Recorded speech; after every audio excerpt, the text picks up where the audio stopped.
ज्वेलर्सवर भर दिवसा दरोडा घालण्यात आलाय। आज सकाळी 10:30च्या सुमारास ही घटना घडली आहे। एका दरोडेखोराने दुकानाबाहेर हवेत गोळीबार केला आणि इतर काही जण थेट ज्वेलर्सच्या दुकानात शिरले। तिथल्या कर्मचाऱ्यांवर दरोडेखोरांनी चाकू हल्ला केलाय।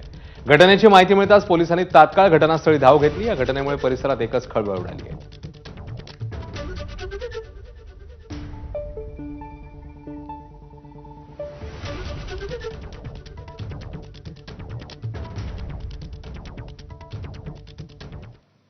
दिवाळी तोंडावर आलेली असतानाच नुकसानग्रस्त शेतकऱ्यांना अपेक्षा आहे ती सरकारच्या मदतीची।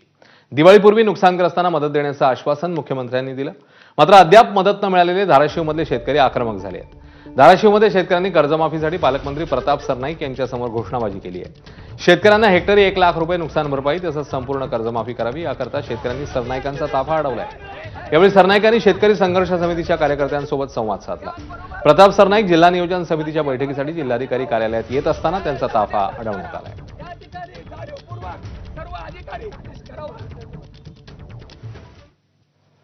वाहतूक कोंडीचा मोठा फटका विद्यार्थ्यांना बसला। मालाड मालवणी परिसरातून मदर टेरेसा या शाळेतर्फे विद्यार्थ्यांची सहल गेली होती।